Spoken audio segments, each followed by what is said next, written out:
옛날 어느 상월 마을에 해가 뉘엿뉘엿 서산으로 넘어가고 저녁 짓는 연기가 모락모락 피어오를 때면 유난히 쓸쓸해 보이는 기와집 한 채가 마을 어귀에 자리 잡고 있었습니다. 그 집은 마을에서 가장 번듯한 기와집이었지만 주인의 손길이 닿지 않은 곳은 없으되 어딘가 모르게 허전하고 차가운 기운이 감돌고 있었는데 그것은 바로 이 집의 주인이 세상을 떠난 지 3년이 넘도록 홀로 집을 지키고 있는 서 씨 부인이었기 때문이었습니다. 서 씨는 본래 웃음이 많고 인심이 후하기로 소문난 안악이었으나 남편을 갑작스러운 병으로 잃고 난 뒤로는 마치 굳게 닫힌 방문처럼 마음의 문을 걸어 잠그고 오로지 집안일과 남편의 제사를 모시는 일에만 정성을 쏟으며 하루하루를 보내고 있었습니다.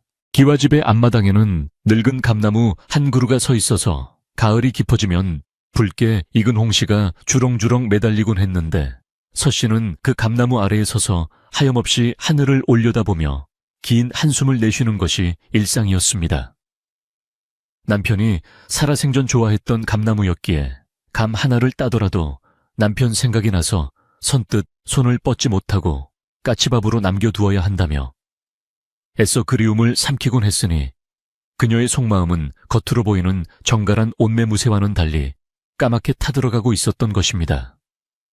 마을 사람들은 그런 서 씨를 보며 안타까워 혀를 차면서도 과부의 정절이 대단하다며 칭송하기도 하고 한편으로는 젊은 나이에 청상과부가 되어 독수공방하는 처지가 가엾다며 수군거리는 일도 적지 않았습니다. 하지만 서 씨의 집 담장 너머에는 그녀의 그림자조차 밟지 않으려 조심하면서도 늘 그녀의 집 쪽으로 귀를 기울이고 있는 한 사내가 있었으니 그는 바로 마을에서 덕칠이라 불리는 노총각이었습니다. 덕칠은 나이가 30이 훌쩍 넘도록 장가도 가지 못하고 홀로 늙으신 어머니를 모시며 남의 집 농사일을 거들어주고 품삯을 받아 사는 처지였는데 천성이 착하고 우직하여 마을 사람 그 누구도 덕칠을 싫어하는 법이 없었습니다. 덕칠은 비록 가진 것은 없어도 힘이 장사고 손재주가 좋아 마을의 굳은 일은 도맡아 하곤 했는데 유독 서씨네 기와집 일이라면 열일을 제쳐두고 달려가 묵묵히 도와주곤 했습니다. 덕칠이 서 씨를 마음에 품게 된 것은 아주 오래전 일이었지만 감히 넘볼 수 없는 신분의 차이와 자신의 처지 때문에 그저 마음속으로만 흠모하며 멀리서 지켜보는 것만이 그가 할 수 있는 사랑의 방식이었습니다. 서 씨의 남편이 살아있을 때부터 덕칠은 그 집에 머슴처럼 장작을 패주거나 무거운 짐을 날라다 주곤 했는데 남편이 죽고 과부가 된 서 씨가 힘겨워하는 모습을 볼 때면 덕칠의 마음은 더욱 미어지는 듯 했습니다. 그는 서 씨가 혹여나 부담스러워할까봐 낮에는 짐짓 모른 채 하며 지나치다가도 밤이 되어 사방이 어둑해지면 몰래 서 씨네 집담장 곁을 서성이며 문단속은 잘 되었는지 짐승이 내려오지는 않았는지 살피는 것이 하루 일과가 되었습니다. 어느 늦가을 바람이 세차게 불던 날 서 씨는 겨우내 뗄 장작이 부족하여 걱정이 태산 같았는데 몸이 약해 도끼질은 엄두도 내지 못하고 그저 창고에 쌓인 몇 개 남지 않은 나무 토막만 바라보며 발을 동동 구르고 있었습니다. 산에서 나무를 해오려면 장정의 힘이 필요한데 남편이 없으니 누구에게 부탁하기도 어렵고 돈을 주고 사람을 쓰자니 살림이 넉넉지 않아 이러지도 저러지도 못하는 형편이었던 것입니다. 서 씨가 부엌 아궁이 앞에 쪼그리고 앉아 꺼져가는 불씨를 살리려 연신 부채질을 하며 눈물을 훔치고 있을 때 대문 밖에서 쿵하고 무언가 둔탁하게 내려놓는 소리가 들려왔습니다. 깜짝 놀란 서 씨가 부직갱이를 든 채 황급히 대문을 열고 나가보니 대문 앞에는 산더미처럼 쌓인 참나무 장작들이 가지런히 놓여 있었고 저 멀리 어둠 속으로 지게를 지고 사라지는 덕칠의 뒷모습만이 희미하게 보일 뿐이었습니다. 서 씨는 덕칠이 다녀간 것을 직감하고는 가슴 한구석이 뭉클해지면서도 과부의 집에 노총각이 드나든다는 소문이 날까 두려워 고맙다는 인사 한마디 제대로 건네지 못하고 그저 멍하니 덕칠이 사라진 골목 어귀만 바라보았습니다. 덕칠은 서 씨가 나오기 전에 서둘러 자리를 피했지만 자신의 등 뒤로 느껴지는 서씨의 시선에 가슴이 콩닥거려 걸음을 재촉하면서도 입가에는 슬며시 미소가 번지는 것을 막을 수 없었습니다. 덕칠은 집으로 돌아와 툇마루에 걸터앉아 밤하늘의 별을 올려다보며 자신이 오늘 한 일이 과연 잘한 일인지 혹여 서씨에게 폐가 되지는 않았을지 걱정하면서도 그녀가 따뜻한 방에서 겨울을 보낼 수 있을 거라는 생각에 뿌듯함을 느꼈습니다. 그는 비록 배우지 못하고 가진 것 없는 촌부였지만 사람을 위하는 마음만큼은 누구보다 깊고 진실했기에 서씨를 향한 마음, 또한 욕심이나 흑심이 아니라 그저 그녀가 평안하기만을 바라는 순수한 연정에 가까웠습니다. 덕칠의 어머니는 그런 아들을 보며 혀를 끌끌 차면서도 네가 전생에 무슨 죄를 지어 저런 높은 집 안방마님을 짝사랑하여 속을 끓이느냐고 타박했지만 덕칠은 그저 허허 웃으며 어머니의 다리를 주물러 드릴 뿐이었습니다. 한편 서씨는 덕칠이 두고 간 장작을 하나하나 창고로 옮기며 투박하지만 정성스럽게 쪼개진 나무 토막에서 덕칠의 따뜻한 손길을 느끼고는 복잡한 심경에 사로잡혔습니다. 남편이 떠난 자리는 너무나 크고 깊어 다른 무엇으로도 채울 수 없다고 믿어왔건만 덕칠의 우직하고 변함없는 배려가 얼어붙은 그녀의 마음을 조금씩 녹이고 있다는 사실을 부정하기 어려웠기 때문입니다. 하지만 그녀는 여전히 양반과 규수의 법도를 지켜야 한다는 생각과 남편에 대한 죄책감 때문에 덕칠에 대한 고마움을 애써 외면하려 노력하며 다시금 마음을 다잡고 차가운 안방으로 들어가 죽은 남편의 옷가지를 꺼내어 만지작거렸습니다. 마을에는 겨울을 재촉하는 비가 추적추적 내리기 시작했고 빗줄기는 점점 굵어져 서신의 기와지붕을 요란하게 두들기며 깊은 밤의 정적을 깨트렸습니다. 서씨는 빗소리에 잠을 이루지 못하고 뒤척이다가 문득 지붕 한쪽에서 물이 새는 소리를 듣고 소스라치게 놀라 일어나 촛불을 켜고 천장을 살펴보았습니다. 아니나 다를까 낡은 기와 틈으로 빗물이 스며들어 벽지를 타고 흘러내리고 있었고 서씨는 급한 대로 대야를 받쳐놓았지만 뚝뚝 떨어지는 물방울 소리가 마치 자신의 처량을 비웃는 것 같아 서러움이 복받쳐 올랐습니다. 다음 날 아침 비가 그치고 안개가 자욱하게 낀 마을 길을 따라 덕칠이 낙과 사다리를 들고 서신의 집 쪽으로 향하는 모습이 동네 안악들의 눈에 띄었습니다. 안악들은 샘터에 모여 덕칠이 서신의 지붕을 고쳐주러 가는 것이 분명하다며 수군거렸지만 덕칠은 남의 시선 따위는 아랑곳하지 않고 곧장 서 신의 대문을 두드리지도 않은 채 담장 밖에서 사다리를 놓고 지붕으로 올라갔습니다.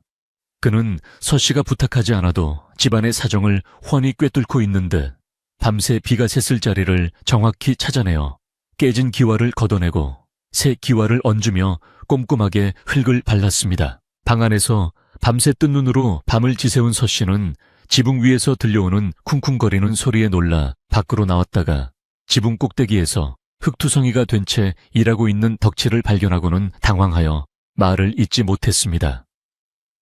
덕칠은 아래를 내려다보며 서씨와 눈이 마주치자 멋쩍은 듯 뒷머리를 긁적이며 어젯밤 비바람이 심해서 기와가 상했을까봐 한번 올라와 봤습니다요. 걱정 마시고 들어가 계십시오. 라고 투박하게 말하고는 다시 일에 열중했습니다.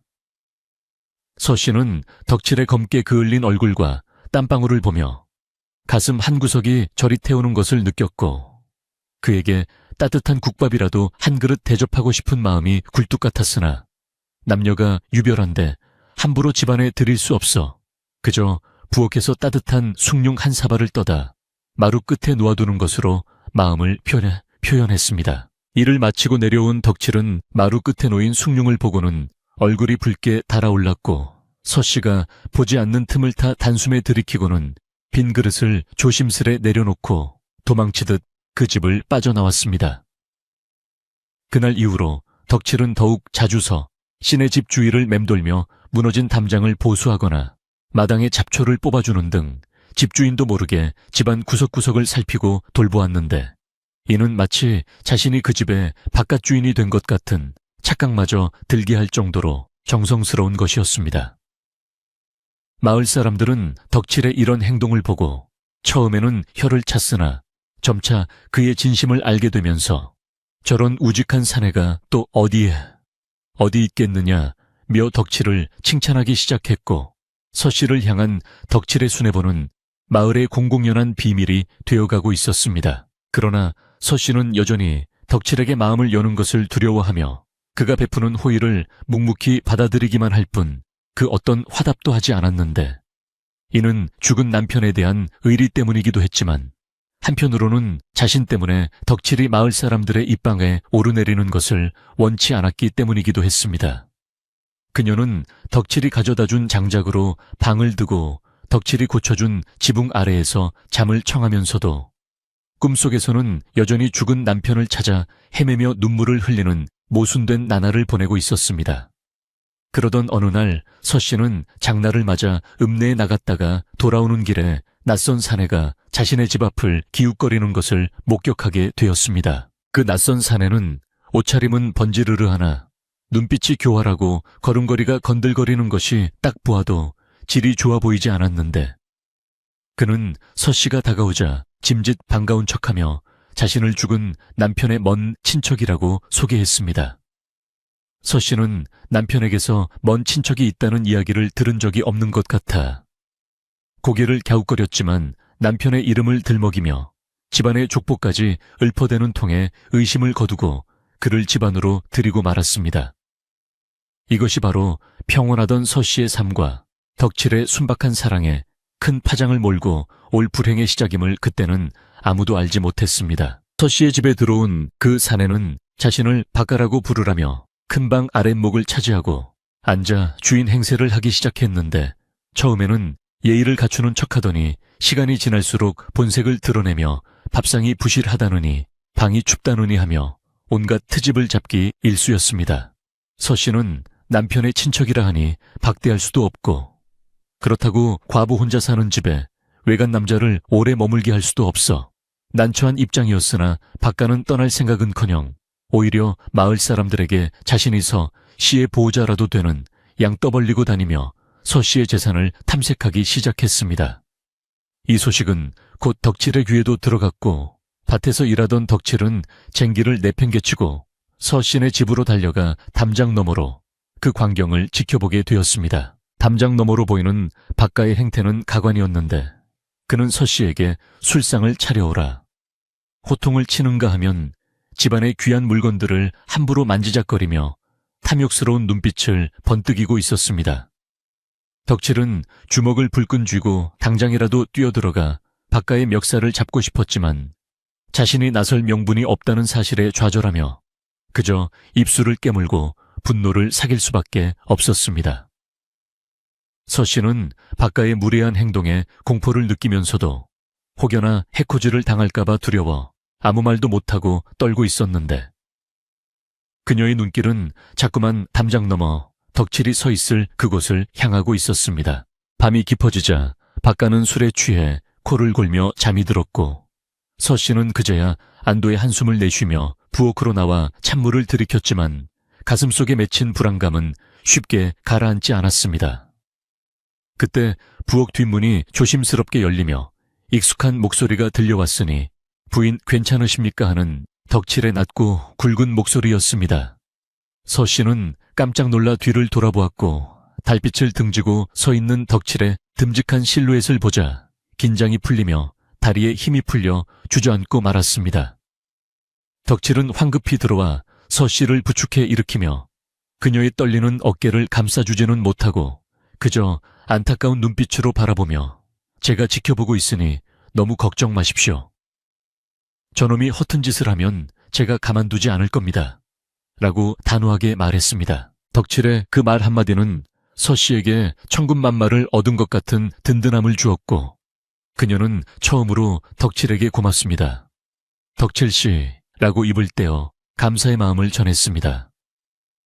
그 순간 덕칠의 가슴속에서는 무언가 뜨거운 것이 울컥 치솟아 올랐고 그는 평생을 바쳐서라도 이 여인을 지키고야 말겠다고 다짐하며 주먹을 꽉 쥐었습니다.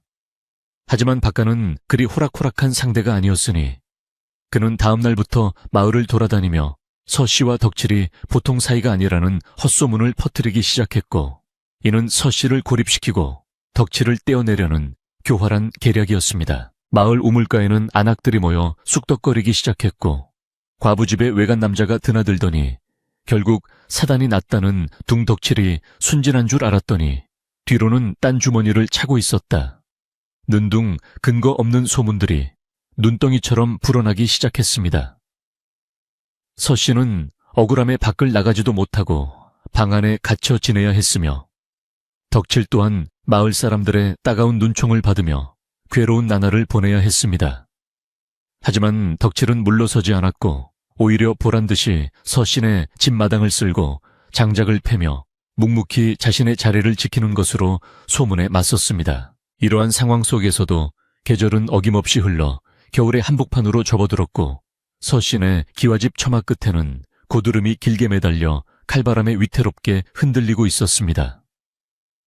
서신은 점점 야위어갔고 바깥의 횡포는 날로 심해져 이제는 아예 서씨에게 집 문서를 내놓으라고 협박하기에 이르렀습니다. 덕칠은 더 이상 참을 수 없다고 판단하고 마을의 가장 큰 어른이자 지혜롭기로 소문난 왕할머니를 찾아가 도움을 청하기로 결심했습니다. 왕할머니는 마을 뒷산 너머 외딴집에 살고 계셨는데 평소 덕칠을 아들처럼 아껴주시던 분이라 덕칠의 이야기를 듣고는 지팡이를 집어들며 내 이놈 내가 나서야겠구나. 과부 사정은 호라비가 안다지만 이번 일은 온 마을이 나서서 잡아야 할 잡귀가 들어온 게야 라고 호통을 치셨습니다. 덕칠은 왕할머니를 모시고 산을 내려오며 이제 곧 닥쳐올 큰 싸움을 예감하고 마음을 단단히 먹었습니다. 서씨네 집에서는 박가가 서씨를 몰아붙이며 고함을 지르고 있었고, 그 소리는 고요한 산골 마을의 정적을 깨며 메아리치고 있었습니다. 과연 덕칠은 이 위기를 극복하고 서씨를 지켜낼 수 있을 것인지, 그리고 서씨는 굳게 닫힌 마음의 문을 열고 덕칠의 진심을 받아들일 수 있을지 마을에는 팽팽한 긴장감이 감돌기 시작했습니다.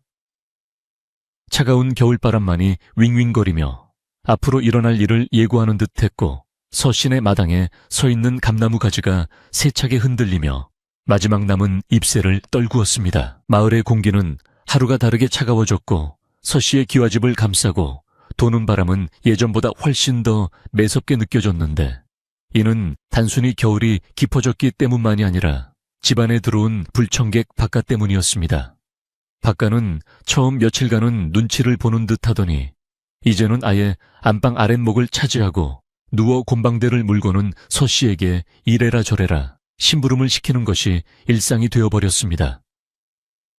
그는 밥상에 고기가 없다며 투정을 부리는 것은 예사였고, 서씨가 아끼던 남편의 유품들을 함부로 꺼내어 보며 돈이 될 만한 것이 없는지 살피는 통에 서씨의 속은 시커멓게 타들어갔습니다. 서씨는 남편의 먼 친척이라는 말에 차마 매몰차게 내쫓지도 못하고 속만 끓이며 부엌 구석에서 눈물을 훔치는 날이 많아졌으니 그 모습은 마치 찬바람에 떨고 있는 겨울나무와도 같았습니다. 박가는 집안에서만 행패를 부리는 것이 아니라 낮이면 마을 어귀에 주막으로 내려가 동네 한량들과 어울리며 독한 술을 마셔대곤 했는데, 술기운이 오르면 입에 담지 못할 말들을 쏟아내며 마을의 물을 흐려놓았습니다.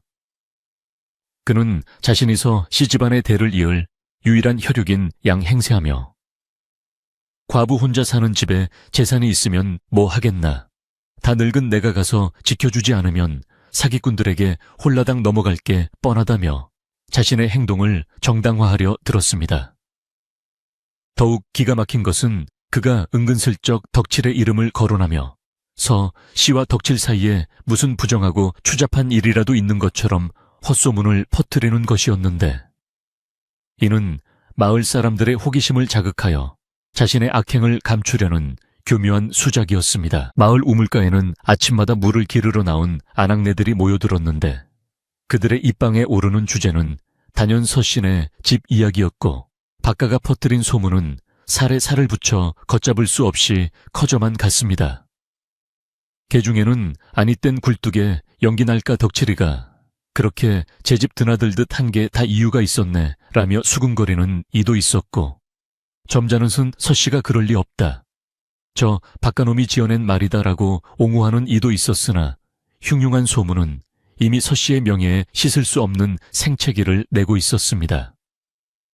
서씨는 이런 소문이 돌고 있다는 사실을 알고는 수치심에 얼굴을 들 수가 없어 대문 밖 출입을 아예 끊어버렸고, 오로지 집안에 갇혀 바깥의 눈치를 보며 숨죽여 지내는 신세가 되고 말았습니다. 한편 덕칠은 왕 할머니의 말씀을 듣고 마음을 다잡았으나 마을에 퍼지는 더러운 소문을 들을 때마다 피가 거꾸로 솟는 듯한 분노를 참기가 어려웠습니다.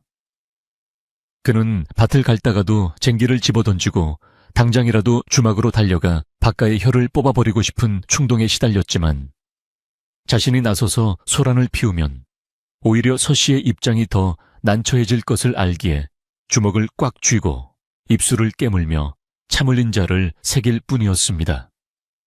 덕칠은 끓어오르는 화를 사기기 위해 밤새 장작을 패거나 아무도 없는 산에 올라가 바위를 들어 올리며 몸을 혹사시켰고, 그러면서도 매일 밤이면 어김없이 서신의 집담장 밖을 지키며 그녀의 안전을 확인하는 일을 게을리하지 않았습니다. 어느 날 늦은 밤 왕할머니가 지팡이를 짚고 덕칠의 집을 찾아오셨는데, 할머니의 표정은 여느 때보다 훨씬 더 심각하고 엄엄해 보였습니다. 왕할머니는 덕칠을 마당으로 불러내어 낮은 목소리로 덕칠아, 지금 바깥놈이서 신의 집 문서를 노리고 있다는 소리가 들린다. 단순히 밥이나 얻어먹으러 온 놈이 아니야. 아주 뿌리째 뽑아먹으려고 작정한 놈이다, 라고 경고하셨습니다. 덕칠은 그 말을 듣고 가슴이 철렁 내려앉았는데, 집 문서는 서씨가 남편과의 추억이 깃든 그 집을 지킬 수 있는 유일한 버팀목이자 생명줄과도 같은 것이었기 때문입니다. 왕할머니는 내가 나서서 호통을 칠 수도 있지만 지금은 증거가 없으니 놈이 오리발을 내밀면 그만이다. 네가 두 눈 부릅뜨고 지켜보다가 결정적인 순간에 놈의 덜미를 잡아야 한다, 라고 당부하시며 어둠 속으로 사라지셨습니다. 다음 날부터 덕칠의 눈빛은 더욱 매서워졌고, 그는 아예 일을 나가지 않고 서신의 집 근처를 맴돌며 바깥의 동태를 감시하기 시작했는데, 이는 마치 먹잇감을 노리는 사나운 맹수와도 같은 집요함이었습니다. 바깥은 덕칠이 집 주위를 어슬렁거리는 것을 눈치채고는 짐짓겁을 먹은 척하다가도 서씨 앞에서는 저놈이 또 훔쳐갈 것이 없나 기웃거린다 며 모함하기를 멈추지 않았습니다. 서씨는 덕칠이 밖에서 지켜주고 있다는 사실에 안도감을 느끼면서도 바깥의 끊임없는 이간질에 마음이 혼란스러워 덕칠을 향해 고맙다는 눈빛조차 제대로 보내지 못하고 외면해야만 했습니다. 그러던 중 바깥은 드디어 본색을 드러내기 시작했으니, 어느 날 저녁 밥상머리에서 서씨에게 대놓고 이 집 살림을 내가 맡아서 불려줄 테니 곳간 열쇠와 땅 문서를 내놓으라고 으름장을 놓았던 것입니다. 서씨는 기가 막혀 말문이 막혔으나 곧 정신을 차리고 아무리 친척이라도 남편이 남긴 유산을 함부로 내어드릴 수는 없습니다, 라고 단호하게 거절했습니다. 그러자 바깥은 밥상을 발로 차 엎어버리며 여편 내가 혼자 살면서 재산을 끼고 있으면 도둑밖에 더 들겠느냐. 내가 다 너를 위해서 하는 말인데 어디서 말대꾸냐. 라고 고래고래 소리를 질렀고, 그 소리는 담장을 넘어 밖에서 지키고 있던 덕칠의 귀에도 생생하게 들려왔습니다. 덕칠은 담장 너머로 들려오는 그릇, 깨지는 소리와 바깥의 고함, 그리고 서씨의 비명 섞인 울음소리에 이성이 끊어지는 듯한 고통을 느꼈습니다. 그는 당장이라도 대문을 박차고 들어가고 싶었으나 왕 할머니의 결정적인 순간을 기다리라는 말씀이 귓가에 맴돌아 피가 나도록 주먹을 쥐며 대문 기둥을 붙잡고 버티었습니다. 지금 들어가서 주먹을 휘두르면 바깥은 폭행을 당했다며 관에 고발할 것이고, 그러면 덕칠은 잡혀가고 서씨는 정말로 보호막 없이 바깥의 소나기에 떨어질 것이 뻔했기 때문입니다.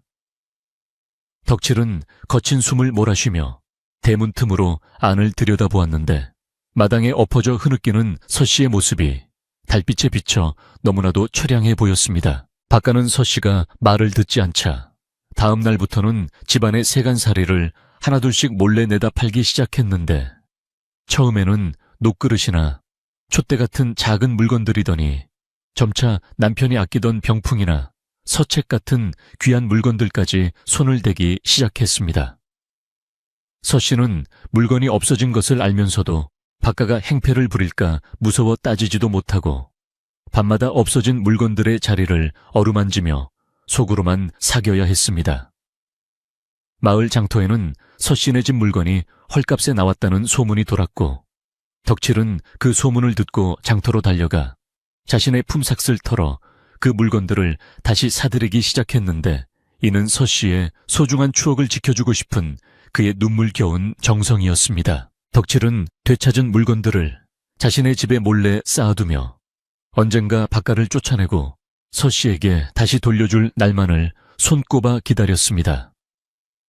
그의 어머니는 방 안에 쌓여가는 남의 집 살림살이를 보며 네가 무슨 죄를 지어서 이 고생을 하느냐며 가슴을 쳤지만 아들의 고집을 꺾을 수 없다는 것을 알기에 묵묵히 아들의 밥그릇에 밥을 꾹꾹 눌러 담아줄 뿐이었습니다.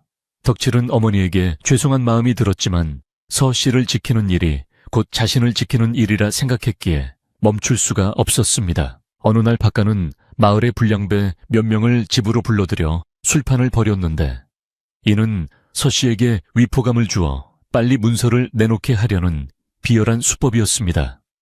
불량배들은 대청마루에 앉아 술을 퍼마시며 서씨를 희롱하는 말을 서슴지 않았고 서씨는 공포에 질려 안방문을 걸어 잠그고 이불을 뒤집어 쓴 채 벌벌 떨고 있었습니다.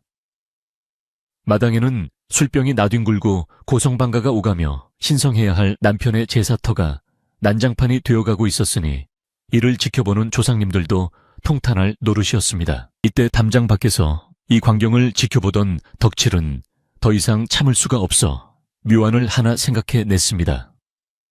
그는 산에서 해온 굵은 참나무 장작 하나를 들고 마당으로 뚜벅뚜벅 걸어 들어갔는데 그의 등장은 술판을 벌이던 불량배들을 순간 멈칫하게 만들기에 충분할 만큼 위압적이었습니다. 덕칠은 아무 말 없이 마당 한가운데 있는 통나무 도마 위에 장작을 올려놓고 한 손으로 도끼를 들어 내리찍었는데 쩍하는 소리와 함께 굵은 장작이 단숨에 두 조각이 나며 파편이 불량배들의 술상 위로 튀었습니다. 덕칠은 무시무시한 눈빛으로 그들을 한번 쓱 훑어보고는 이 집 장작이 다 떨어져서 좀 패러 왔소. 시끄러워서 도끼가 빗나갈까 걱정이네. 라고 낮게 으르렁거렸습니다. 덕칠의 기세에 눌린 불량배들은 술맛이 다 떨어졌다며 하나둘 슬금슬금 자리를 피했고 박가는 혼자 남아 덕칠을 노려보았지만 차마 덤비지는 못하고 재수 없는 놈이라고 투덜거리며 방으로 들어가 버렸습니다. 덕칠은 그제야 도끼를 내려놓고 엉망이 된 마당을 묵묵히 치우기 시작했는데 깨진 술병 조각을 줍고 엎어진 멍석을 다시 펴는 그의 손길은 거칠지만 한편으로는 다정했습니다. 방 안에서 숨죽이고 있던 서씨는 밖이 조용해지자 문틈으로 내다보았고 달빛 아래서 홀로 마당을 정리하는 덕칠의 구분 등을 보며 참았던 눈물을 터뜨리고 말았습니다. 다음 날 아침 박가는 지난밤의 수모를 갚아주겠다며 벼르고 있었는데 그는 마을 이장에게 찾아가 덕칠이 밤늦게 남의 집에 쳐들어와 행패를 부리고 자신을 위협했다며 거짓 고변을 했습니다. 이장은 평소 덕칠의 됨됨이를 알기에 반신반의했지만 박가가 워낙 거품을 물고 달려드니 어쩔 수 없이 덕칠을 불러 사실을 확인하려 했습니다. 덕칠이 이장 집 마당에 들어서자 이미 와있던 박가는 저놈이 바로 그 노미오 과부집에 밤마다 드나들며 주인을 겁박하는 천하의 잡놈이라며 손가락질을 해댔습니다. 마을 사람들이 웅성거리며 모여들었고 덕칠은 수많은 눈들이 자신을 향해 쏟아지는 것을 느꼈지만 변명 한마디 하지 않고 그저 고개를 숙이고 서 있었습니다. 그는 자신이 사실을 말하면 서씨가 불량배들에게 희롱당할 뻔했다는 사실이 드러나 그녀의 명예가 더럽혀질까봐 차라리 자신이 누명을 쓰고 욕을 먹는 편이 낫다고 생각했던 것입니다. 덕칠의 침묵을 긍정으로 받아들인 사람들은 사람 속은 모른다더니 덕칠이가 그럴 줄 몰랐네 라며 수근거렸고, 박가는 의기양양하여 더욱 목소리를 높였습니다. 그때 군중을 해치고 서씨가 나타났는데 그녀는 창백한 얼굴에 결의에 찬 눈빛을 하고 있었습니다. 서씨는 사람들의 시선을 한 몸에 받으며 이장 앞으로 걸어나와 어젯밤 일은 덕칠 씨의 잘못이 아닙니다. 오히려 라고 입을 열려 했습니다. 하지만 그 순간 덕칠이 황급히 고개를 들어 서씨의 말을 가로막으며 소리쳤습니다. 제가 술에 취해 실수를 했습니다, 이장님. 제 잘못이니 벌을 달게 받겠습니다. 덕칠은 서씨가 자신을 변호하려다 박가에게 더 큰 봉변을 당할까봐 스스로 죄를 뒤집어쓰기로 작정한 것이었습니다. 서씨는 덕칠의 돌발 행동에 놀라 입을 다물지 못했고, 그녀의 눈에는 덕칠에 대한 미안함과 고마움, 그리고 안타까움이 뒤섞인 눈물이 고였습니다. 박가는 쾌재를 부르며 보시오. 본인이 인정하지 않소. 당장 멍석말이라도 해야 하오. 라고 날뛰었지만 이장은 덕칠의 눈빛에서 무언가 깊은 사연이 있음을 감지하고 일단 오늘은 돌아가 근신하고 있으라며 사람들을 해산시켰습니다. 덕칠은 죄인처럼 고개를 숙이고 물러나왔지만 그의 등 뒤에는 서씨의 뜨거운 시선이 못 박힌 듯 따라오고 있었습니다. 그날 밤 마을에는 큰 눈이 내리기 시작했고 온 세상이 하얗게 뒤덮여 갔습니다. 서씨는 차가운 방 안에서 덕칠이 자신을 위해 희생한 것을 생각하며 가슴을 쥐어뜯었고 더 이상 이렇게 무기력하게 당하고만 있을 수는 없다고 생각했습니다. 그녀는 장롱 깊숙이 숨겨두었던 남편의 옛 편지들과 집 문서를 꺼내어 품에 안고 이것을 지키기 위해서라도 강해져야 한다고 다짐했습니다. 밖에서는 눈보라가 휘몰아치고 있었고 덕칠은 자신의 집이 아닌 서씨네 집 대문 밖 처마 밑에 쪼그리고 앉아 눈을 맞으며 밤을 지새우고 있었는데 이는 박가가 또다시 무슨 짓을 할지 모르니 자신이 얼어 죽는 한이 있어도 지키겠다는 처절한 의지였습니다. 새벽이 되어 눈이 그치고 세상이 고요해졌을 때 서씨가 대문을 열고 나왔다가 눈사람처럼 하얗게 변해버린 덕칠을 발견하고는 비명을 지르며 달려갔습니다. 덕칠은 꽁꽁 언 몸을 간신히 일으키며 파랗게 질린 입술로 부인. 안녕히 주무셨습니까? 라고 말하며 쓰러질 듯 비틀거렸습니다. 서씨는 더 이상 남녀의 유별이나 체면 따위는 중요하지 않다고 생각하며 차가운 덕칠의 손을 자신의 두 손으로 감싸쥐고 눈물을 흘리며 말했습니다. 왜 이러십니까?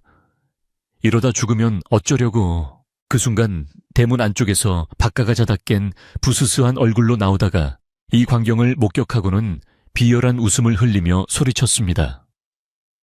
거보시오, 내 말이 맞지. 새벽부터 둘이 손잡고 아주 난리가 났구먼. 동네 사람들 여기 좀 나와보시오.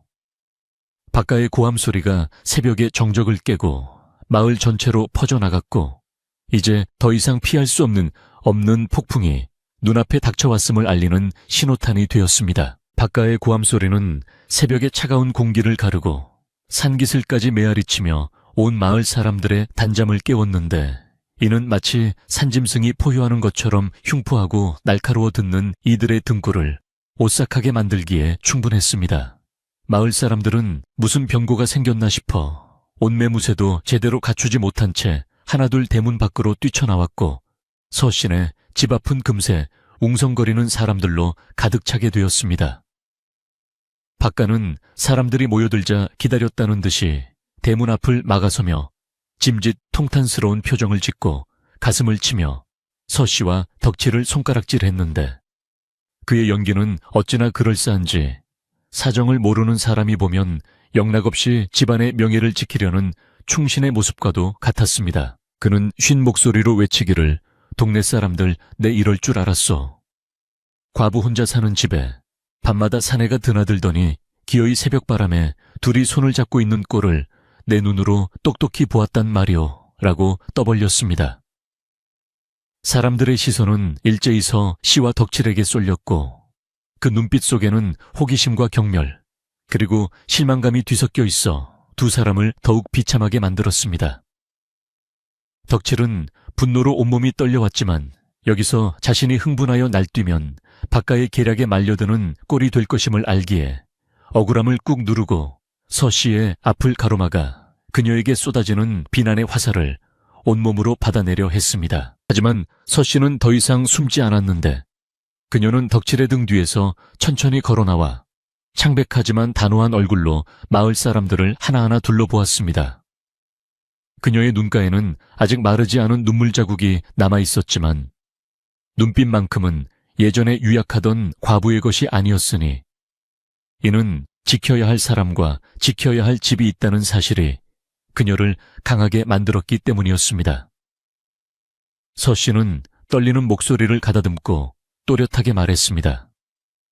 어르신들 보이는 것이 전부는 아닙니다.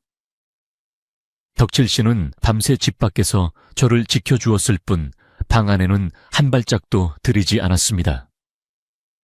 부끄러운 짓을 한 사람은 따로 있습니다. 서 씨의 당당한 태도에 마을 사람들은 잠시 술렁거렸고 박가는 자신의 뜻대로 흘러가지 않자 당황한 기색을 감추며 더욱 크게 소리쳤습니다.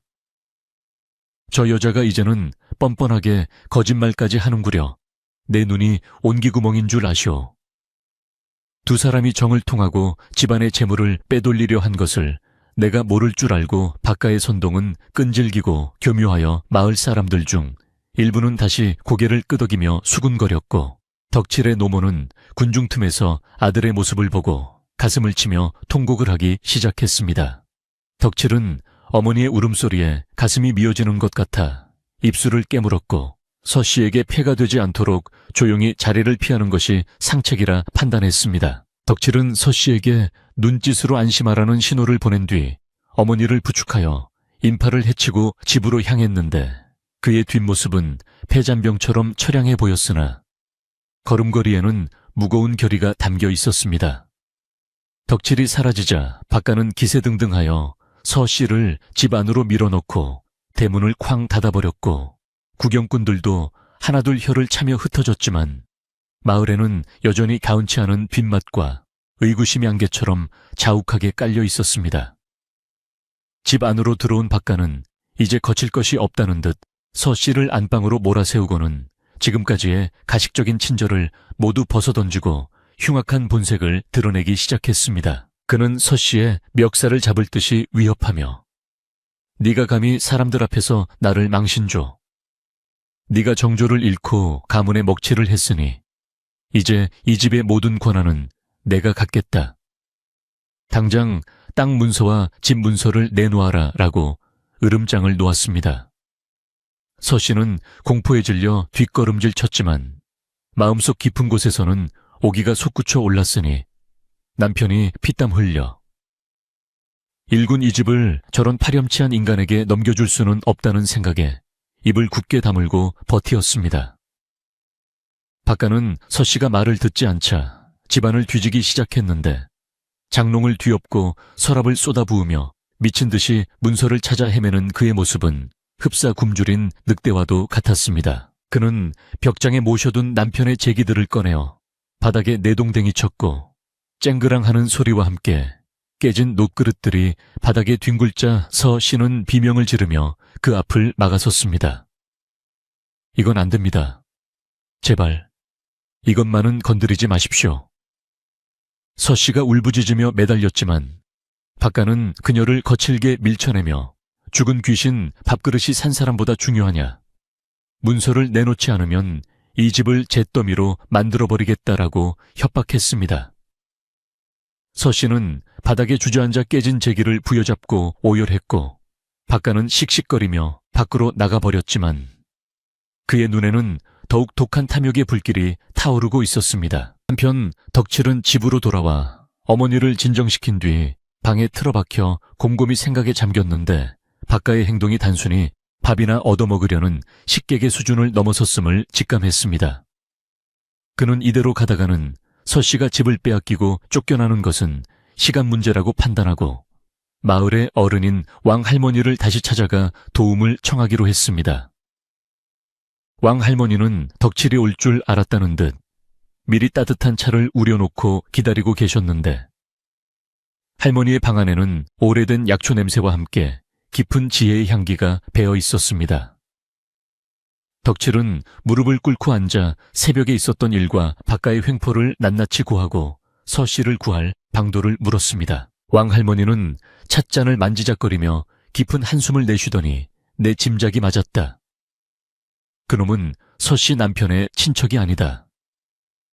내가 며칠 전 아랫마을 장터에 나갔다가 우연히 들었는데 인근 고을에서 과부들의 재산을 등쳐먹고 도망친 사기꾼 놈과 인상착의가 아주 비슷하더구나. 라고 충격적인 사실을 알려주셨습니다. 덕칠은 그 말을 듣고 주먹을 불끈 쥐며 자리를 박차고 일어나려 했으나 왕할머니가 지팡이로 바닥을 치며 그를 말리셨습니다. 앉거라. 지금 가서 따져봐야 그놈은 오리발을 내밀 것이고 증거가 없으면 오히려 네가 무고죄로 몰릴 수 있다. 놈이 꼼짝 못할 확실한 물증을 잡아야 한다. 왕할머니의 말씀에 따르면 박과 같은 사기꾼들은 반드시 작물압이나 땅 투기꾼과 내통하여 재산을 현금으로 바꾸려 할 것이니 그 거래 현장을 덮치는 것이 가장 확실한 방법이라고 하셨습니다. 덕칠은 할머니의 지혜에 감탄하며 고개를 숙였고 그날부터 박가의 일거수일투족을 더욱 은밀하게 감시하기 시작했습니다. 그는 낮에는 밭일을 하는 척하며 마을 입구를 지키고 밤에는 서씨네 집 뒤 대나무 숲에 숨어 박가의 동태를 살폈는데 추위와 졸음이 밀려왔지만 서씨를 생각하며 정신을 바짝 차렸습니다. 며칠 뒤 박가는 서씨가 집안에 꼼짝없이 갇혀있는 틈을 타서 마을 밖에서 온 낯선 사내를 집으로 불러들였습니다. 그 사내는 갓을 쓰고 도포를 입었으나 눈매가 뱀처럼 가늘고 음흉해 보이는 것이 전형적인 거강군 흥정꾼의 모습이었습니다. 덕칠은 대나무 숲에 엎드려 숨을 죽이고 그들의 대화를 엿들었는데 바람결에 실려오는 그들의 목소리는 덕칠의 피를 차갑게 식게 만들었습니다. 박가는 거강군에게 이 집 과부가 병이 깊어 급히 요양을 가야 하니 집과 논밭을 헐값에 넘기겠다며 거짓말을 하고 있었고 거강군은 집을 둘러보며 입맛을 다시고 있었던 것입니다. 박가는 서씨 몰래 훔쳐낸 인장 도장을 꺼내어 보이며 서류는 다 준비되었으니 장음만 치르면 바로 명의를 넘겨주겠소. 라고 속삭였고 거강군은 내일 모레가 정월 대보름이니 그날 달맞이 행사가 한창일 때 조용히 거래를 마칩시다. 라고 제안했습니다. 덕칠은 이 끔찍한 모의를 듣고 심장이 터질 듯 뛰었지만 나뭇가지 하나 건드리지 않고 조용히 그 자리를 빠져나왔습니다. 이제 그들의 계획을 알았으니 대보름날 밤이 바로 결전의 날이 될 것이며 그때까지 서씨가 무사하기만을 기도해야 했습니다. 서씨는 방 안에 갇혀 지내면서도 희망의 끈을 놓지 않았는데 그녀는 박가가 잠든 틈을 타서 남편이 생전에 남긴 일기장과 집안의 내력을 적은 족보를 찾아내어 품속에 숨겼습니다. 그리고 박가가 훔쳐간 인장이 가짜임을 확인하고 안도의 숨을 내쉬었는데 사실 진짜 중요한 인장은 남편의 위패 뒤에 숨겨두었기 때문이었습니다. 서씨는 박가가 가짜 인장을 들고 설치고 있다는 것을 알았지만 내색하지 않고 때를 기다리기로 했으니 이는 그녀가 더 이상 나약한 여인이 아니라 지혜로운 안주인으로 거듭나고 있음을 보여주는 대목이었습니다. 그녀는 밤마다 남편의 위패를 어루만지며 여보 저를 지켜주세요. 그리고 덕칠 씨를 지켜주세요. 라고 간절히 빌었습니다. 마침내 정월 대보름 날이 밝아왔고 마을은 아침부터 달집 태우기 준비로 분주했습니다. 사람들은 산에서 나무를 해와 마을 광장에 거대한 달집을 만들고 풍물패는 꽹과리와 징글치며 마을을 돌며 흥을 돋우고 있었습니다. 박가는 마을의 어수선한 분위기를 틈타 거강군과 거래를 마치고 밤에 몰래 도망칠 계획을 세우고 있었는데 그의 얼굴에는 한탕 크게 챙겨 떠날 생각에 비릿한 미소가 감돌고 있었습니다. 그는 서 씨에게 오늘 밤 큰 손님이 오실 테니 술상을 거하게 차려놓으라. 고 지시하고는 콧노래를 흥얼거리며 광으로 들어가 돈 될 만한 물건들을 자루에 담기 시작했습니다. 하지만 덕칠은 이미 모든 준비를 마치고 있었는데 그는 왕 할머니와 마을에 믿을 만한 청년 몇 명에게 미리 언지를 주어 오늘 밤 박가의 행적을 주시하게 했고 자신은 관에 가서 포졸들에게 박가의 인상착의를 알리고 잠복을 요청해둔 상태였습니다. 그러나 관아의 포졸들이 제 시간에 도착할지는 미지수였기에 덕칠은 자신의 힘으로 박가를 막아야 할지도 모른다는 비장한 각오를 다지고 있었습니다. 해가 저물고 보름달이 둥실 떠오르자 마을 광장에는 거대한 달집에 불이 붙었고 활활 타오르는 불꽃과 함께 마을 사람들의 환호성이 터져 나왔습니다. 서 씨는 박가의 감시 속에 부엌에서 술상을 차리고 있었지만 그녀의 손은 부들부들 떨리고 있었습니다. 밖에서 들려오는 풍물 소리가 마치 자신의 심장 박동 소리처럼 쿵쿵 울렸고 곧 닥쳐올 위기감에 숨이 막힐 지경이었습니다. 그때 부엌 뒷문이 살며시 열리며 덕칠의 그림자가 드리워졌습니다. 덕칠은 며칠 새 수척해진 서 씨를 보고 가슴 아파하면서도 단단한 목소리로 속삭였습니다. 부인 오늘 밤이 고비입니다. 저놈이 집을 팔아넘기고 도망치려 합니다. 하지만 걱정 마십시오. 제가 막겠습니다. 서 씨는 덕칠의 손을 덥석 잡으며 덕칠 씨 위험해요. 저놈은 흉기를 가지고 있을지도 모릅니다. 라고 말렸지만 덕칠은 서 씨의 손을 따뜻하게 감싸주며 그윽한 눈빛으로 그녀를 바라보았습니다.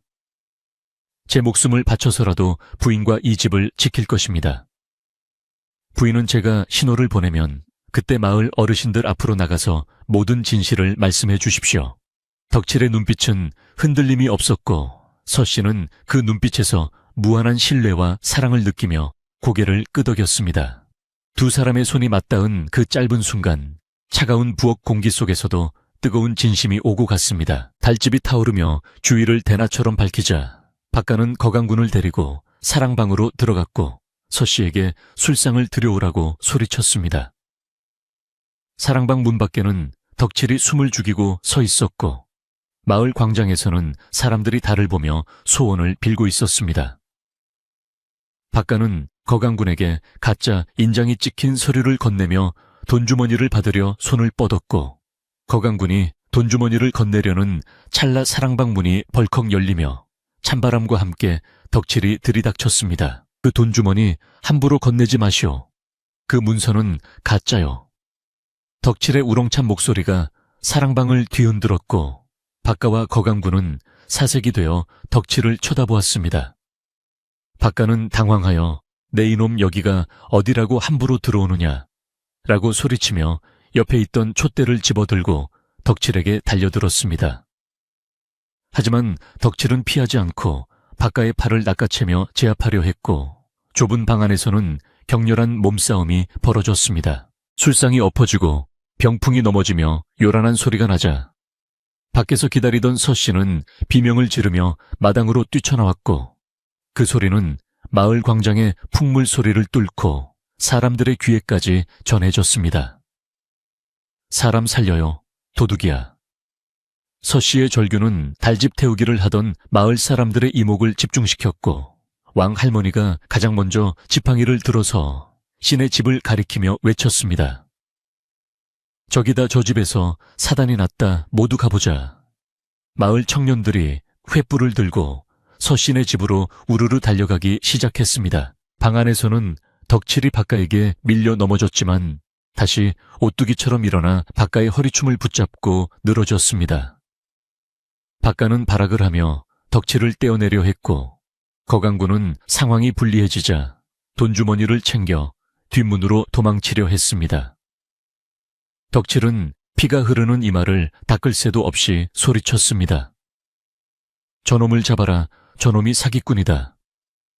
때마침 대문을 박차고 들어온 마을 청년들이 도망치던 거강군을 덮쳤고 마당은 순식간에 아수라장이 되었습니다. 박가는 도간에 든 쥐꼴이 되었지만 여전히 흉기를 휘두르며 최후의 발악을 하고 있었으니 과연 덕칠은 이 난동을 제압하고 서씨의 집을 지켜낼 수 있을지 대보름달만이 그 모든 광경을 내려다보고 있었습니다. 사랑방 안은 엎어진 술상과 깨진 도자기 파편들로 난장판이 되어 있었고 그 한가운데서 덕칠과 박가는 서로 뒤엉켜 거친 숨을 몰아쉬고 있었는데 박가는 마지막 발악으로 깨진 사기그릇 조각을 쥐고 덕칠의 팔을 그가 그으려 했습니다. 하지만 덕칠은 산에서 나무를 하며 다져진 무소에 같은 팔뚝으로 박가의 손목을 틀어주었고 이놈 더 이상 죄를 짓지 마라 하고 천둥 같은 고함을 내지르며 그를 바닥에 냅다 꽂아버렸습니다. 박가는 어게역 소리와 함께 나가떨어졌고 그 충격으로 손에 쥐고 있던 흉기를 놓치며 제압당하고 말았으니 이는 사필귀정이라 악한 기운이 정의로운 힘 앞에 무릎을 꿇는 순간이었습니다. 때마침 횃불을 든 마을 청년들이 우르르 방 안으로 들이닥쳐 널브러진 박가를 포박했고 박가는 짐승처럼 울부짖으며 놓으라고 소리쳤지만 이미 승패는 결정된 뒤였습니다. 마당으로 끌려 나온 박가는 횃불 아래서 헝클어진 머리와 찢어진 옷가지로 몰골이 말이 아니었으나 여전히 도끼를 품은 눈으로 주위를 노려보며 자신의 죄를 인정하려 들지 않았습니다. 그는 모여든 마을 사람들을 향해 너희들이 감히 양반의 몸에 손을 대느냐. 내가 관에 고하면 너희들은 경를 칠 것이다. 라고 으름장을 놓았지만 사람들의 눈빛은 이미 싸늘하게 식어 있었습니다. 그때 뒷문으로 도망치려다 잡혀온 거강군이 마을 청년들에게 이끌려 박가 옆에 무릎을 꿇려줬는데 그는 겁에 질려 사시나무 떨듯 떨며 저는 죄가 없습니다. 저 양반이 시키는 대로만 했을 뿐입니다. 라고 자백을 쏟아내기 시작했습니다. 거강군의 입에서 박가가서 씨 몰래 집을 팔아넘기고 돈을 챙겨 도망치려 했다는 사실이 낱낱이 밝혀지자 마을 사람들은 경악을 금치 못하며 웅성거렸습니다. 박가는 거강군의 자백에도 불구하고 오리발을 내밀며 저놈이 거짓말을 하는 거다. 나는 이 집안을 위해 문서를 맡아두려 했을 뿐이다. 라고 억지를 부렸습니다. 그는 품속에서 훔쳐낸 인장이 찍힌 서류를 꺼내 흔들며 이것 봐라, 서씨가 직접 도장을 찍어주지 않았느냐. 합의해 이루어진 일이다. 라고 소리쳤습니다. 마을 사람들이 그 서류를 보고 잠시 혼란스러워할 때 안채 쪽에서 서씨가 하얀 소복을 단정히 입고 남편의 위패를 모시는 함을 들고 천천히 걸어 나왔습니다. 그녀의 등장에 소란스럽던 마당은 일순간 찬물을 끼얹은 듯 조용해졌고 모두의 시선이 그녀의 손끝에 머물렀습니다. 서씨는 사람들 앞에서 함을 열고 낡은 비단 주머니에 쌓인 옥도장을 꺼내어 높이 치켜들었는데 달빛을 받은 도장은 영롱한 빛을 뿜어내고 있었습니다. 그녀는 떨리지만 분명한 목소리로 이것이 바로 제 남편이 물려주신 진짜 인장입니다. 박가가 들고 있는 서류에 찍힌 도장은 시장통에서 파온 막도장일 뿐입니다. 라고 선언했습니다. 서씨가 진짜 도장을 종기에 찍어 박가의 것과 대조해 보이자 모양이 확연히 다르다는 것이 만천에 드러났고 박가의 얼굴은 흑빛으로 변하며 할 말을 잃고 말았습니다. 왕할머니가 지팡이로 바닥을 쾅 내리치며 내 이놈 조상의 이름을 팔고 과부를 속여 재물을 탐하다니 하늘이 두렵지 않느냐라고 호통을 치시자 박가는 그제야 고개를 떨구었습니다. 하지만 박가는 물러서지 않고 최후의 발악으로 덕치를 걸고 넘어졌는데 그는 비열한 웃음을 흘리며 그래, 내가 재물을 탐했다 치자. 하지만 저놈과 서씨가 노란한 것은 사실이지 않으냐. 과부집에 밤마다 드나드는 놈을 내가 막으려다 이 꼴이 된 것이다. 라고 소리쳤습니다. 사람들의 시선이 다시 덕칠에게 쏠렸고 덕칠은 피 묻은 얼굴을 닦으며 사람들 앞으로 한 발짝 걸어 나왔습니다. 그는 평소에 수줍음 많고 말주변 없던 덕칠이 아니었는데 지금 이 순간만큼은 서씨를 지키는 장군과도 같은 기백이 서려 있었습니다. 덕칠은 숨을 깊게 들이마시고는 마을 사람들을 천천히 둘러보며 입을 열었습니다. 어르신들, 그리고 동네 형님, 아우님들, 제 말을 들어보십시오. 제가 밤마다 이 집 담벼락을 지킨 것은 사실입니다. 덕칠의 솔직한 고백에 사람들은 술렁거렸지만 그는 말을 멈추지 않았습니다. 하지만 저는 하늘에 맹세코서 시 부인의 손가락 하나 건드린 적이 없습니다. 제가 이 집을 지킨 것은 욕정이 있어서가 아니라 이분이 너무나 귀하고 안쓰러웠기 때문입니다. 덕칠의 목소리는 투박했지만 진심이 담겨 있어 듣는 이들의 가슴을 울렸습니다. 그는 이어서 바깥을 노려보며 내 놈이 더러운 입으로 아무리 떠들어대도 나의 마음은 저 달처럼 환하고 떳떳하다. 나는 평생을 총각으로 늙어 죽는다 해도 이분이 원치 않는 짓은 결코 하지 않는다 라고 사자후를 토했습니다. 덕칠의 그 말은 마치 그동안 달고 있던 노총각이라는 딱지를 떼어내고 진정한 사내 대장부로서 사랑을 고백하는 웅장한 선언과도 같았습니다. 마을 사람들은 덕칠의 진심 어린 외침에 숙연해졌고 그동안 뒤에서 수군거렸던 자신들의 행동을 부끄러워하며 고개를 숙였습니다. 서 씨는 덕칠의 등 뒤에서 그 말을 듣고 하염없이 눈물을 흘렸는데 이는 슬픔의 눈물이 아니라 벅찬 감동과 고마움의 눈물이었습니다. 그녀는 덕칠이 자신을 위해 온몸으로 세상의 비난을 막아내고 있다는 사실에 가슴이 미어지도록 벅차올랐고 이제 더 이상 세상의 시선 때문에 그를 밀어내지 않겠다고 다짐했습니다. 분위기가 반전되자 마을 청년들은 덕칠 형님 말이 맞다. 우리가 덕칠이를 겪어온 세월이 얼만데 굴러온 돌말을 믿었단 말이냐 라며 바깥을 향해 비난을 퍼부었습니다. 이장님은 근엄한 표정으로 앞으로 나와 이놈들을 당장 관하로 넘겨라. 그리고 다시는 우리 마을에 발도 붙이지 못하게 하라. 라고 명령했습니다. 청년들은 밧줄로 꽁꽁 묶인 박가와 거강군을 끌고 마을 밖으로 향했고 박가는 끌려가면서도 악담을 퍼부었지만 사람들의 환호성과 풍물 소리에 묻혀 들리지 않게 되었습니다.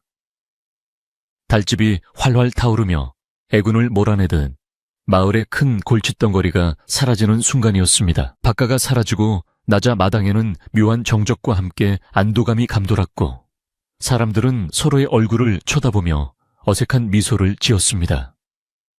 그때 왕 할머니가 나서서 자, 나쁜 기운은 다 물러갔으니 이제 우리끼리 대보름을 즐겨야지. 이 집 마당이 넓으니 여기서 남은 술판을 버리자 라고 제안했습니다. 서 씨는 눈물을 닦고 환하게 웃으며 내 어르신, 제가 술과 안주를 더 내오겠습니다. 모두들 고생 많으셨습니다. 라고 화답했습니다. 덕칠은 쑥스러운 듯 머리를 긁적이며 구석으로 물러나려 했지만 마을 친구들이 그를 행갈에 치듯 들어올리며 오늘의 1등 공신은 덕칠이다 라고 외쳐대는 통에 얼굴이 홍당무처럼 빨개지고 말았습니다. 서 씨와 동네 안악들은 부엌으로 들어가 분주하게 움직이기 시작했는데 창고에 있던 햅쌀을 꺼내어 오곡밥을 짓고 묵은 나무를 볶아내니 고소한 냄새가 온 집안에 진동했습니다. 마당에는 멍석이 깔리고 사람들이 옹기종기 둘러 앉았으며 덕칠이 구해온 귀발 기술이 돌자 분위기는 금세 화기애애해졌습니다.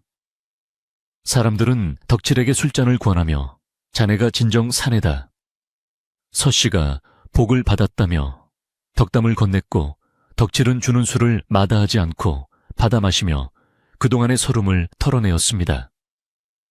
불길이 사그라든 달집의 숯불을 가져와 마당 한가운데 피워놓으니 훈훈한 온기가 퍼져나갔고 얼어붙었던 사람들의 마음도 봄눈 녹듯 녹아내렸습니다. 술자리가 무르익어가자 이장님이 덕칠을 불러서 시 옆자리에 앉히며 말했습니다.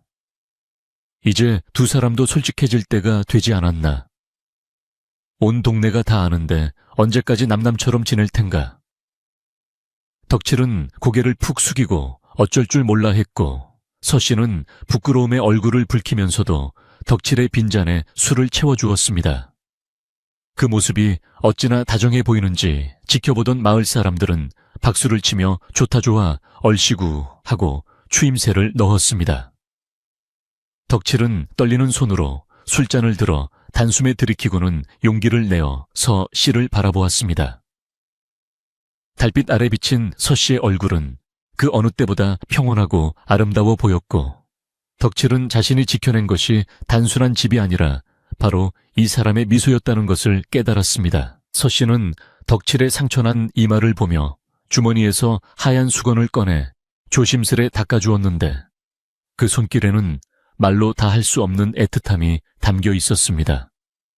덕칠은 따가움도 잊은 채 멍하니 서 씨를 바라보았고, 두 사람 사이에 흐르는 따뜻한 기류는 주위에 소음마저 잠재우는 듯했습니다. 왕할머니는 그 모습을 흐뭇하게 바라보며 이제야 제 짝을 찾았구먼. 죽은 남편도 저승에서 마음 놓고 웃고 있을 게야. 라고 혼잣말을 중얼거렸습니다. 밤은 깊어갔지만 서신의 기와집 마당은 사람들의 웃음소리와 따뜻한 인정으로 가득 찼고, 둥근 보름달은 이 모든 풍경을 축복하듯 환하게 비추고 있었습니다. 어느덧 새벽녘이 되어 사람들이 하나둘 집으로 돌아가고, 마당에는 덕칠과 서씨 그리고 왕할머니만이 남게 되었습니다. 왕할머니는 자리를 털고 일어나며 나도 이제 가봐야겠다. 덕칠아, 너는 오늘 여기서 뒷정리 좀 도와주고 가거라. 서씨, 혼자 하기엔 힘이 붙일 테니. 라고 넌지시 자리를 만들어 주셨습니다. 덕칠은 예, 염려 마십시오. 라고 씩씩하게 대답했고, 서씨는 대문까지 나가 왕 할머니를 배웅했습니다. 다시 돌아온 마당에는 고요함이 찾아왔지만 그 고요함은 예전의 쓸쓸함과는 다른 평화롭고 안온한 침묵이었습니다. 덕칠은 묵묵히 멍석을 걷고 마당을 쓸기 시작했고, 서씨는 부엌에서 따뜻한 꿀물을 타서 마루 끝에 앉아있는 덕칠에게 건넸습니다. 덕칠씨, 오늘 정말 고마웠습니다. 덕칠씨가 아니었다면 저는... 서씨가 말을 잇지 못하고 울먹이자 덕칠은 따뜻한 꿀물잔을 받아들며 투박한 손으로 그녀의 손등을 살짝 덮었습니다. 부인, 아니, 서씨, 고맙다는 말은 하지 마시오. 제가 좋아서 한 일입니다. 그리고 앞으로도 평생 제가 당신 곁에서 지게를 지든 지붕을 고치든 무슨 일이든 다 해드리겠습니다. 그것은 덕칠이 할 수 있는 최고의 프로포즈였고, 서씨는 눈물 젖은 눈으로 고개를 끄덕였습니다. 두 사람은 마루에 나란히 앉아 밤하늘을 올려다보았는데 유난히 밝은 별 하나가 감나무 가지 끝에 걸려 반짝이고 있었습니다. 서씨는 그 별이 마치 죽은 남편이 보내는 마지막 인사처럼 느껴져 마음 한구석이 아릿했지만, 옆에 있는 덕칠의 따뜻한 온기가 그 빈자리를 채워주어 더 이상 춥지 않았습니다. 덕칠은 이제 더 이상 담장 밖에서 서성이는 그림자가 아니라 당당히 앞마당에 들어와 그녀와 함께 밥을 먹고 이야기를 나눌 수 있는 사람이 된 것입니다. 긴 겨울밤이 지나고 이제 곧 봄이 올 것임을 알리는 바람이 불어왔고, 그 바람에는 흙냄새와 함께 새로운 생명의 기운이 실려 있었습니다. 소란스럽던 대보름 밤의 사건이 지나가고 서신의 기와집과 온 마을을 꽁꽁 얼어붙게 만들었던 혹독한 겨울도 서서히 물러갈 채비를 하기 시작했습니다. 산골 마을의 봄은 더디게 찾아오는 법이지만 사람들의 마음속에 먼저 찾아온 봄 기운은 어김없이 언 땅을 녹이고 있었으니, 처마 밑에 매달려 있던 고드름이 녹아 똑똑 떨어지는 물소리가 마치 경쾌한 악기 소리처럼 들려오는 나날이었습니다. 박가가 남기고 간 흉흉한 흔적들은 마을 사람들의 손에 의해 말끔히 치워졌고, 서신의 기와집은 다시 예전의 정갈하고 고즈넉한 모습을 되찾았으나 그 분위기는 사뭇 달라져 있었습니다. 예전에는 적막하고 쓸쓸한 기운이 감돌던 집안에 이제는 사람의 온기가 가득 차오르고 마당을 오가는 발자국 소리에도 활기가 넘쳤으니, 이는 바로 덕칠이라는 든든한 기둥이 집안에 우뚝 섰기 때문이었습니다. 마을 어른들의 주선과 왕할머니의 간곡한 권유로서 씨와 덕칠은 정식으로 부부의 연을 맺기로 하였는데, 두 사람은 화려한 혼례 대신 조촐하게 정화수 한 그릇을 떠놓고 조상님께 예를 올리는 것으로 식을 대신하기로 했습니다. 이는 떠들썩한 것을 싫어하는 서씨의 뜻이기도 했고 죽은 남편에 대한 예의를 지키려는 덕칠의 깊은 배려이기도 했습니다. 혼례를 올리던 날 마을 안악들은 십시일반으로 음식을 장만해 와서 잔치 국수를 삶고 전을 부쳤으며 덕칠의 노모는 며느리가 된 서씨의 손을 꼭 잡고 고맙다, 참으로 고맙다. 우리 덕칠이를 거두어 주어서 내가 죽어도 여한이 없다. 며 기쁨의 눈물을 흘렸습니다. 서씨는 시어머니가 된 노모를 따뜻하게 안아드리며 어머님, 이제는 제가 덕칠 씨와 함께 어머님을 모시고 잘 살겠습니다. 라고 약속했고 그 모습은 보는 이들의 마음을 훈훈하게 적셨습니다. 덕칠이서 씨네 집에 안주인이 아닌 바깥 주인으로 들어오게 되자 가장 먼저 변한 것은 집안의 풍경이었습니다. 덕칠은 그동안 남의 눈치를 보며 몰래 고쳐주던 울타리를 이제는 당당하게 걷어내고 튼튼한 새 나무로 다시 세웠으며 삐걱거리던 대문도 기름을 먹여 부드럽게 여닫히도록 손을 보았습니다. 그는 새벽같이 일어나 마당을 쓸고 소요물을 끓이며 하루를 시작했는데 예전에는 그저 머슴이 하는 일처럼 보였던 그 행동들이 이제는 내 집과 내 가족을 위한 가장으로서의 책임감 넘치는 모습으로 비치니 사람의 자리가 바뀌면 그 태도와 기품도 달라진다는 말이 허언이 아님을 증명하는 듯 했습니다. 덕칠은 일을 하다가도 문득문득 안채를 바라보며 싱글벙글 웃곤 했는데 부엌에서 하얀 행주치마를 두르고 아침을 준비하는 서씨의 그림자만 보아도 배가 부른 것 같은 행복감을 느꼈기 때문입니다. 서씨 또한 얼굴에 화색이 돌고 웃음이 많아졌는데 그녀는 더 이상 밤마다 혼자 울지 않았고 아침이면 따뜻한 밥을 지어 덕칠과 함께 마주 앉아 식사를 했습니다. 예전에는 제사상에 올릴 음식만 정성스레 만들었지만 이제는 살아있는 남편을 위해 제철 나물을 무치고 구수한 된장찌개를 끓이며 요리하는 즐거움을 다시 깨닫게 되었습니다.